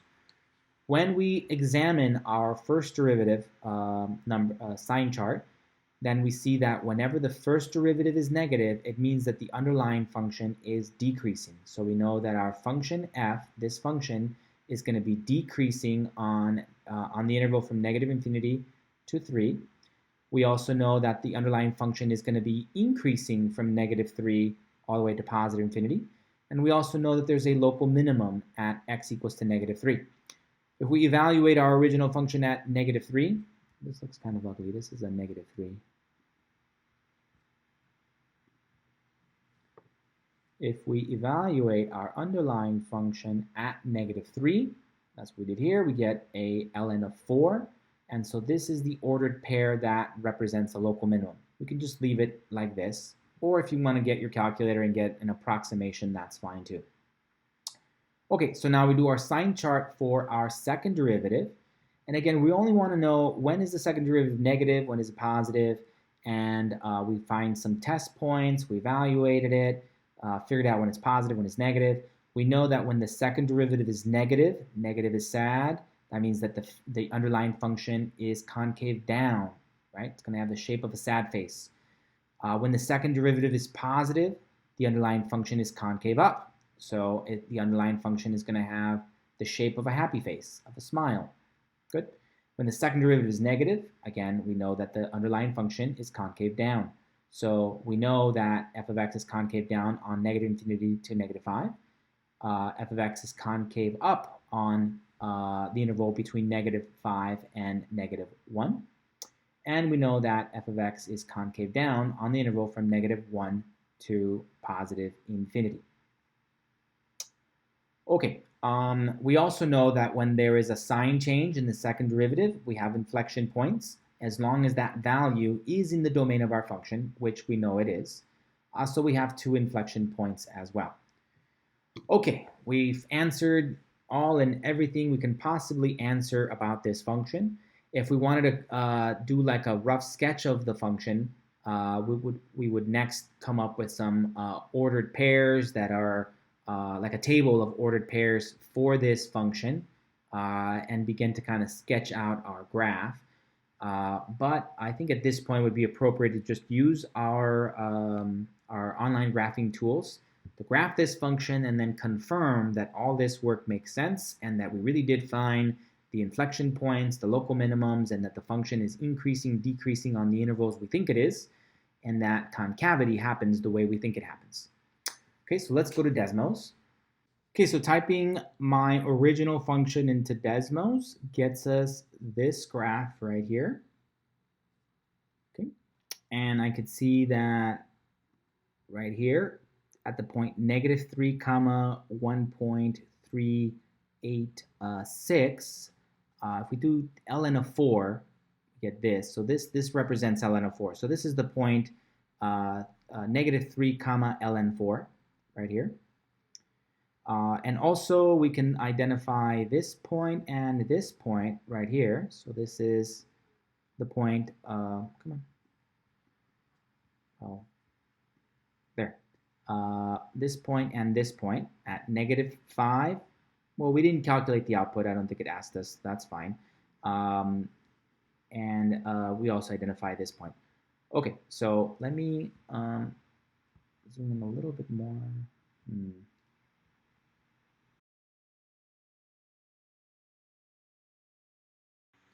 Okay, so this is just to confirm that our answers, our results make sense. So using Desmos, we found that this curvature here is that original function, f of x equals to ln of x squared plus 6x plus 13. Okay, so that's that function.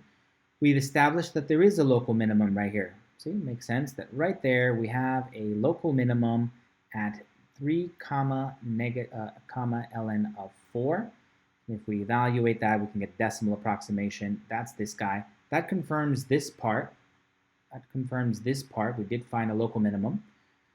We can confirm that the function is decreasing on the interval from -infinity to -3. So on the interval from -infinity up through -3, from there to there,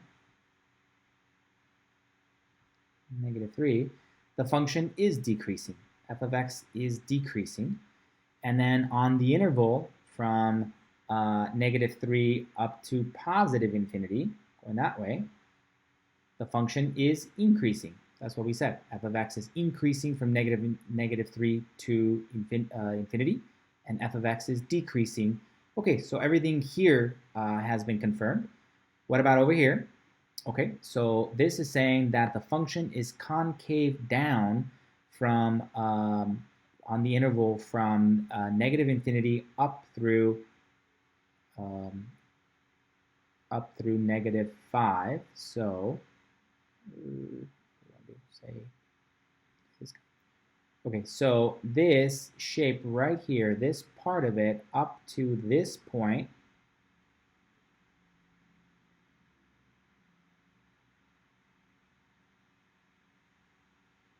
we're saying that this, I hope you can see it, this kind of purple part here, all of this is concave down, and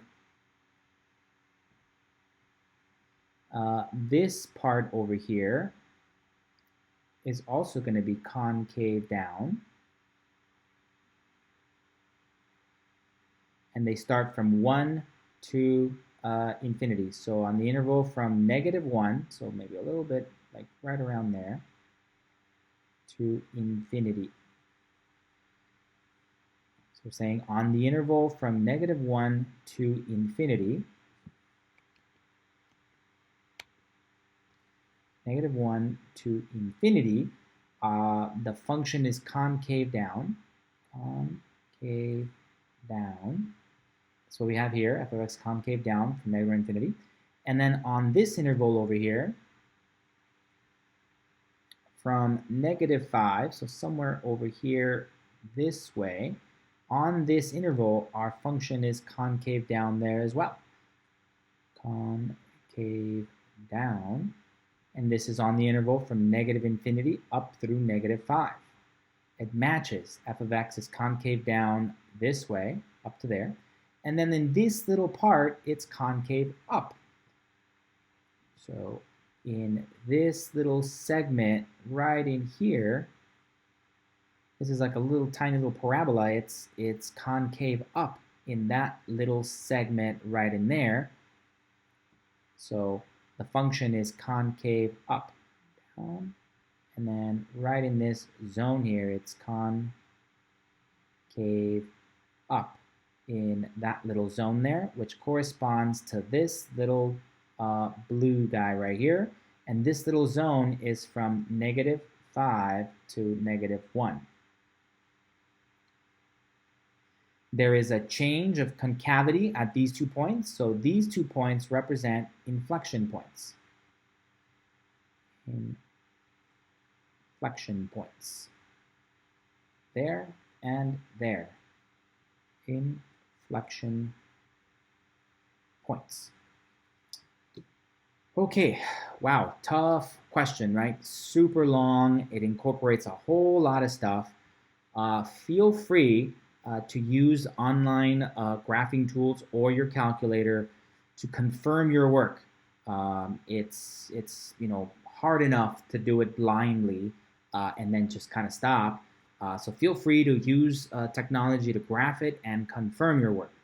However, be warned, just simply submitting the graph is not really going to give you credit on an exam. The whole point of this is to justify that it's concave down in that region, for example. So you can't just submit the graph and then highlight it and go, it's concave down there, proof by picture. That's not going to be good enough. You have to do all the work I just did. You have to find the first derivative. You have to find the second derivative. You have to figure out when what values are the partition points of the first derivative, the partition points of the second derivative, figure out the domain of the function, figure out whether those partition points can be upgraded to critical points. Once you have all that, then you have to create a sign table and then use some test points to figure out whether those first derivative or second derivative can be positive and negative in those intervals. And then from that, make conclusions about the underlying function f of x, whether we know it's increasing, decreasing, whether we know there's a local maximum, a local minimum, whether we know the function is concave up or concave down, and whether there are inflection points at all those values. Okay, so the graphing tools, the technology for graphing, very valuable, very useful. Feel free to use it. It's not cheating. However, it's not enough to just do the graph and submit that. You have to do all that work to confirm that the graph makes sense. Okay, so hopefully that's enough to get started. As usual, if you have any questions on anything, please feel free to come by my office hours, and I'd be glad to help you with anything you need.